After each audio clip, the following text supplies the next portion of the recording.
Practice makes perfect when using the pen tool, but don't forget there are plenty of other tools inside of Illustrator as well. Let's focus on the pencil tool. Once again, we'll start with just a blank document here. I'm going to go just to the welcome screen here and choose to create a brand new print document, one artboard, a nice clean canvas to use right here, and I'll move over to my tools panel here and choose the pencil tool.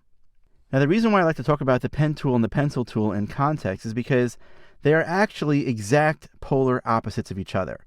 Remember, what was the key takeaway that we spoke about when we were using the pen tool?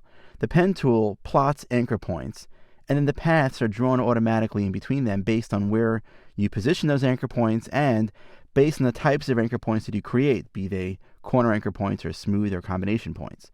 However, with the pencil tool, you do the exact opposite. The pencil tool allows you to draw more along the same lines as that you would use a regular pen or pencil on a piece of paper. You basically click and drag and create the path that you want to create. When you release the mouse, Illustrator goes ahead and figures out where to plot the anchor points. So you don't have to make the anchor points, you just draw the path the way that you want it to be.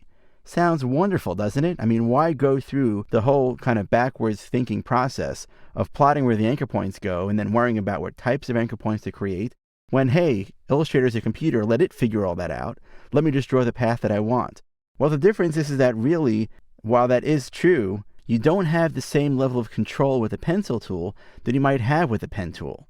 And that's simply because there's a disconnect between what you're drawing on a computer screen and the mouse in your hand. Now, it happens to be that I'm also using a Wacom tablet at the moment, which allows me to kind of have more of a fluid kind of drawing where I wanted to actually draw things in this particular way if I wanted to. I can, let's say, draw a tic-tac-toe board, so on and so forth. I'll actually go ahead and just hit Command-A or Control-A and just delete everything for now, just so I can kind of clear the board. And I can draw shapes like this, whatever it is, as I'm working.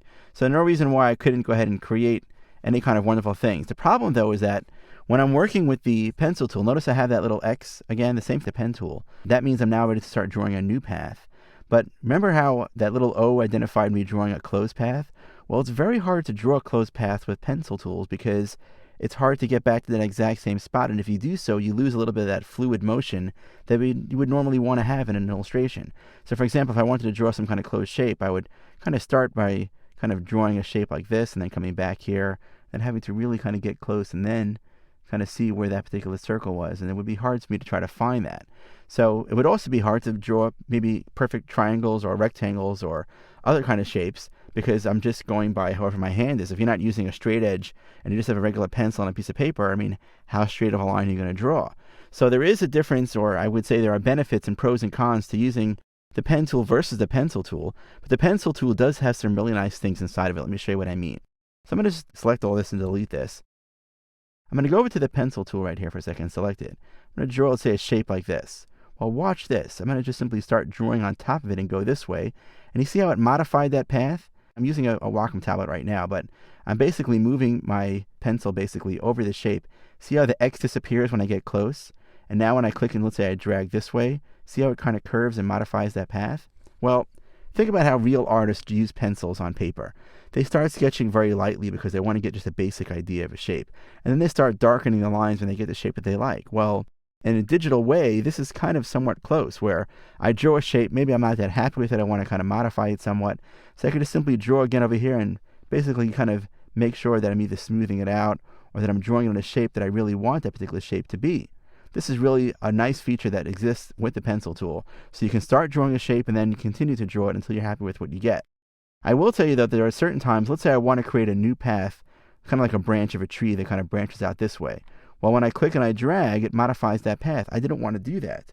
So what I would need to do is hold down the Command key, deselect the path, then click to drag a new path, because that feature only works when you're working with a path that's already been selected.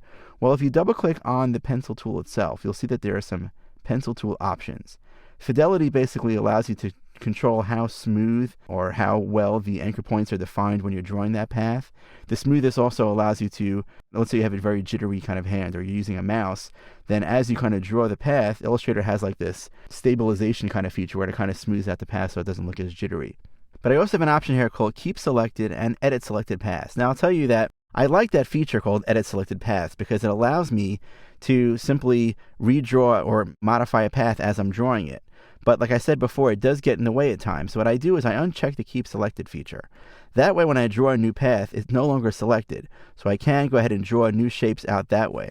If I decide that, you know what, I don't like the way that one looks, I'll hold down the Command key. You remember, the Command key is the keyboard shortcut that temporarily returns me to the last selection tool that I was using. I'll now click on that, and now that I've selected it, now I can draw over it and I can modify it. Now I'll just Command click off of it to continue drawing more again. So that's how I use the pencil tool. The pencil tool is great.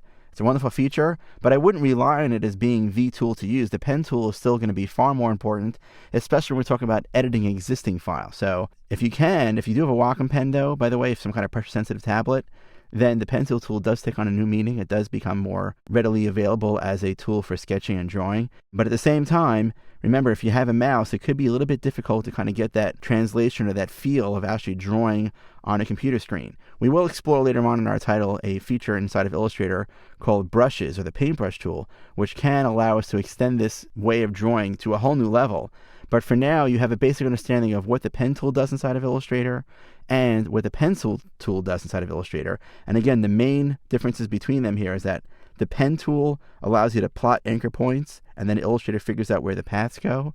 The pencil tool allows you to draw paths, and then Illustrator figures out where the anchor points go. So it's an either-or kind of thing. You give up some level of power, but you get some level of fluid motion with the pencil tool that you don't get with the pen tool. The beautiful thing is that both tools are available to you. You don't have to only use one or the other, but choose what times it's best to use both of them together.